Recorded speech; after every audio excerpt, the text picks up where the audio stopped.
Olá pessoal, tudo bem?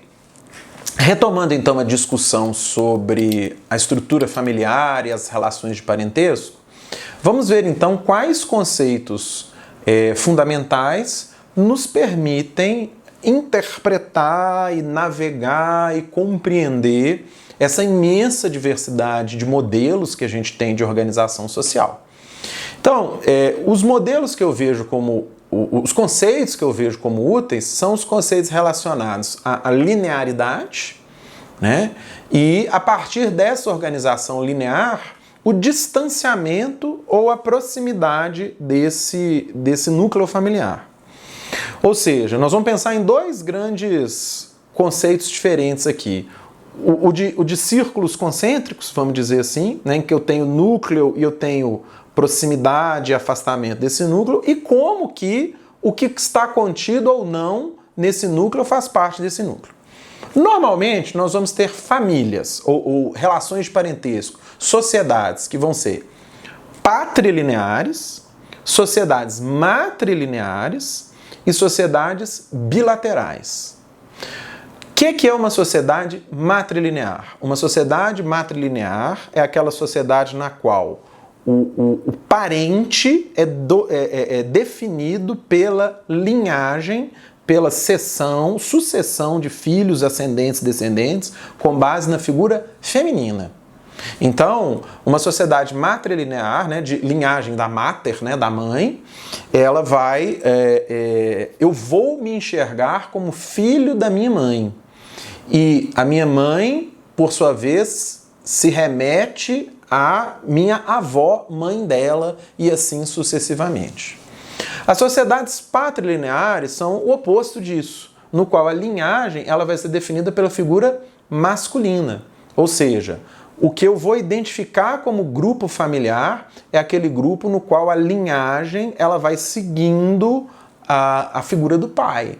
Então, eu deixo de me ver como pertencente à família da minha mãe, e o que define a minha família é a família do meu pai, do meu avô, do meu bisavô e assim por diante.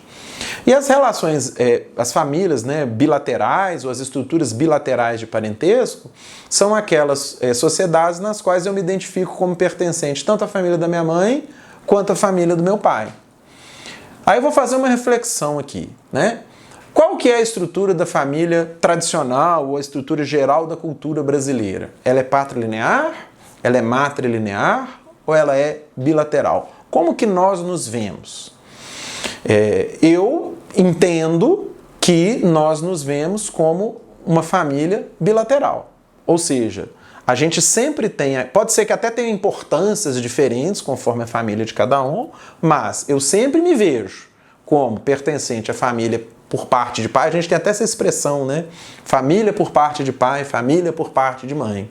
Então a família é a família do pai e a família da mãe. Embora a gente tenha alguns traços, ainda nos dias de hoje, em 2020, patrilineares. E o exemplo que eu gosto de dar, que eu acho que fica muito clara esse traço patrilinear na nossa sociedade, é a formação dos sobrenomes.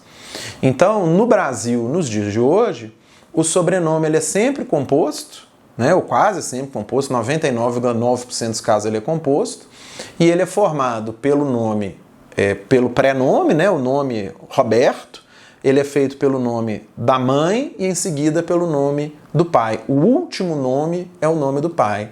E o nome que passa pro filho, ele é o nome do pai. Então, a gente escuta ainda muito dizer no Brasil o seguinte, se você tiver uma filha mulher, ela não preserva o nome da família.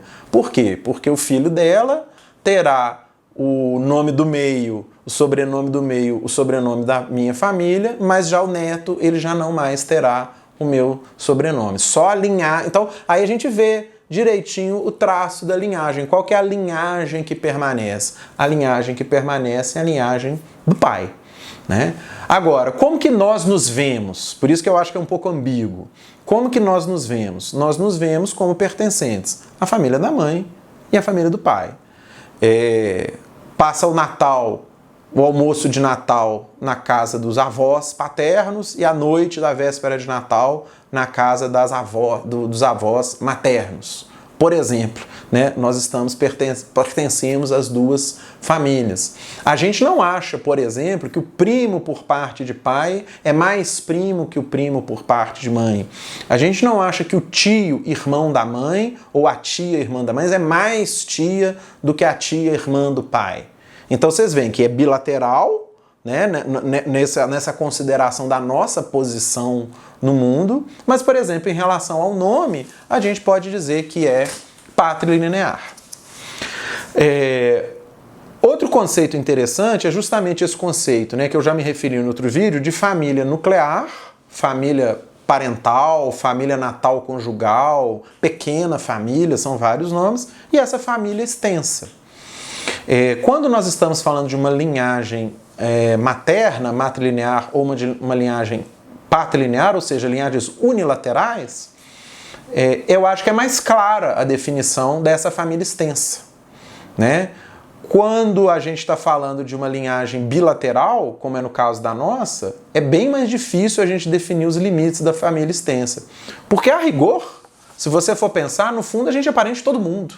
Se a gente for ligando dos dois lados em todas as gerações, isso multiplica de modo, literalmente, isso progride literalmente de modo exponencial, né? Porque eu tenho 2 pais, 4 avós, vezes 2, 8 bisavós, vezes 2, 16 trisavós, tataravós, enfim. Isso vai se multiplicando de maneira exponencial, e se eu for tentar traçar essa linhagem até as origens do Brasil, todo mundo é parente de todo mundo.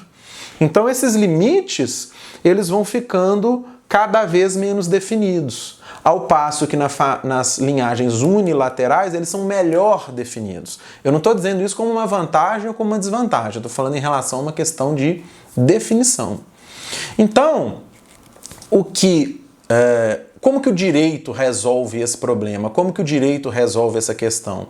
Ela resolve essa questão colocando um limite, né? Então, quando nós vamos traçar uma estrutura familiar de ascendência e de descendentes, a gente sempre monta um gráfico, né? Eu vou colocar um exemplo desse gráfico aqui para vocês, vai aparecer aqui, vou colocar um exemplo desse gráfico, em que nós pegamos o indivíduo do qual eu falo, esse indivíduo é chamado de ego, o eu, e daí eu traço as relações familiares desse ego, né? Se eu fosse pegar outro indivíduo em outro ponto daquele mapa, né, seria outro mapa completamente diferente, em que ainda que fosse meu tio-avô, entrariam outras pessoas que não fazem parte do meu círculo familiar. E os sistemas jurídicos em diferentes países vão colocar uma distância.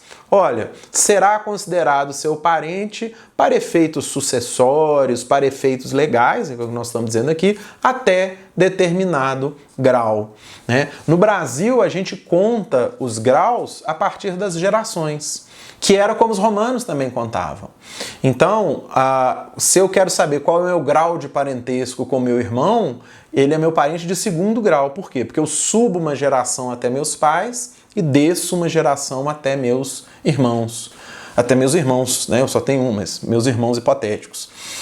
Se eu fosse falar qual que é o grau de parentesco de primos, o primo sobe até o tio, que sobe até o avô, então subiu 2 graus, e depois ele desce do avô a meus pais e dos meus pais a mim, né? Então meu primo é meu parente de 4º grau, por exemplo. Por isso que não é exatamente correto a gente dizer primo de 2º grau, como se costuma dizer. Isso não é bem isso, né? Não é no sentido jurídico.